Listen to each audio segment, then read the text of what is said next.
देखिए, सिद्धबली धाम बहुत ही पौराणिक है। स्कंद पुराण में ये जो आपको नदी दिख रही है, खो नदी का जो पुराना नाम है वो है कौमुदिती नदी। क्योंकि अंग्रेज़ों के आने के बाद को शब्द को वो पढ़ नहीं सकते, उसका उच्चारण वो खो करते हैं, तो इसका अपभ्रंश के रूप में खो नदी हुआ है। और स्कंद पुराण में इसका वर्णन है। कहते हैं कि इस स्थान पे चंद्रमा ने भगवान शिव की आराधना की थी और अपने सर पर धारा था। और दूसरी ये है कि यहाँ पर गुरु गोरक्षनाथ जी के जो गुरु थे मच्छिंद्रनाथ जी, वो हनुमान जी की आज्ञा से गृहस्थ आश्रम भोगने लगे थे त्रिया राज में, जो आजकल जिसे अपभ्रंश के रूप में तिब्बत राज्य कहा जाता है। और त्रिया राज का दूसरा मतलब है कि जहाँ महिलाओं मात्र सत्तात्मक परिवार हो, जहाँ महिलाओं की परिवार में नेतृत्व करने का अधिकार होता है। तो कहते हैं कि मच्छिंद्रनाथ जी वहाँ गृहस्थ आश्रम भोग रहे थे, तो गुरु गोरखनाथ जी को ये अच्छा नहीं लगा, वो उसे छुड़ाने के लिए गए। तो क्योंकि हनुमान जी चाहते नहीं थे कि उनकी वचन भंग हो, तो इसलिए उन्होंने वन मानव के रूप में यहाँ पर इस स्थान पर गोरखनाथ जी का रास्ता रोका था। और तब दोनों में भयंकर युद्ध हुआ। और जब दोनों एक दूसरे को परास्त नहीं कर पाए, तो हनुमान जी को ये लगा कि वास्तव में ये कोई शिववंशी है, क्योंकि शिववंशी ऐसे हैं कि जो उन्हें परास्त नहीं कर सकते। तो उन्हें ये लगा कि अपने वास्तविक रूप में आने के बाद उन्होंने उनसे पूछा कि आप कौन हो। उन्होंने कहा मैं शिववंश गुरु गोरक्षनाथ हूँ। तो तब वो एक दूसरे से भेंट हुई और तब उन्होंने कहा कि मैं तुम्हारी शक्ति से, तुम्हारे तप और बल से बहुत प्रसन्न हूँ, आप मुझसे कोई वरदान मांगिए। तो कहते हैं कि गोरखनाथ जी ने ये वरदान मांगा कि आप मेरे गुरु जी को, जो आपने वचनबद्ध होकर जो उनको गृहस्थ आश्रम भोगने की आज्ञा दी है, उसे एक तो वचन मुक्त करें, और दूसरा कि जिस स्थान पर आप और मेरा मिलन हुआ है उस स्थान का नाम जो है आप वहाँ पर प्रहरी की तरह रहें।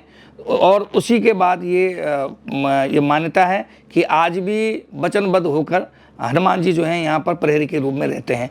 तो इसलिए इस स्थान का नाम एक सिद्ध जो गुरु गोरक्षनाथ जी थे, एक बजरंगबली जी, बली जो थे बजरंगबली जी, उन्हीं के नाम मिलकर, दोनों को मिलकर यहाँ पर इस धाम का नाम जो है सिद्धबली धाम का है। ये यहाँ की पौराणिक कथा है। अच्छा, थोड़ा सा जो यहाँ पर सिद्धबली बाबा का वार्षिकोत्सव हर साल यहाँ पे मनाया जाता है, उसके बारे में थोड़ा सा बताएं। देखिए, ये बहुत पुराने समय से ये यहाँ पर वार्षिक अनुष्ठान होता ही है। ये हमारी पहाड़ की परंपरा भी है। लेकिन भव्य रूप से जो है हम कम से कम यहाँ पे 24-25 साल हमको यहाँ पर करते हुए हो गए हैं। ये इसलिए बड़ा अनुष्ठान के रूप में करते हैं। पहले एक सूक्ष्म रूप में होता था, अब बड़े अनुष्ठान के रूप में होता है। तो इस अनुष्ठान में सबसे बड़ी महत्वपूर्ण बात जो है, जो हमारा गर्भगृह है, कि इसमें 2 पिंडियाँ हैं। दोनों आपको दिखे होंगे, 2 पुरानी पिंडियाँ हैं, तो एक सिद्ध के नाम से और एक बजरंगबली जी के नाम पे। इन दोनों की पिंडियाँ हैं और इनको हम महाअभिषेक जो है हम इन 3 दिनों में करते हैं। इसमें सिंदूर से इनका स्नान किया जाता है। उसके बाद वस्त्र आदि से उनका हम यहाँ पर स्वागत करते हैं, उनका अभिषेक करते हैं। लेकिन इनका अभिषेक, क्योंकि ये ब्रह्मचारी हैं, तो कहते हैं कि इनका ओपन करके जो है खुले में जो इनका श्रृंगार नहीं होता है, इनको पर्दे में उनका श्रृंगार किया जाता है। और रुद्री पाठ के साथ हमारा ये महाअभिषेक किया जाता है। ये 3 दिन तक लगातार चलता है, जो ब्रह्म मुहूर्त से प्रारंभ होता है। इसके पश्चात हमारा 3 दिन तक लगातार यज्ञ होता है, जो 11 कुंडिया यज्ञ है।